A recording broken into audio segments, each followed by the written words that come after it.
இயேசுவின் அன்பிதயங்களுக்கு காலை வணக்கம். இந்த நாள் உங்களுக்கு ஆசீர்வாதமாக அமைய வாழ்த்துக்கள்.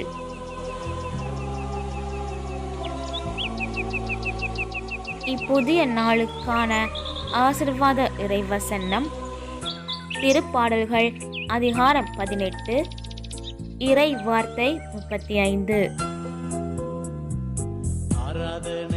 ஆண்டவரே, பாதுகாக்கும் உம் கேடயத்தை நீர் எனக்கு வழங்கினீர். உமது வலக்கரத்தால் என்னை தாங்கிக் கொண்டீர். அற்புதமே அதிசயமே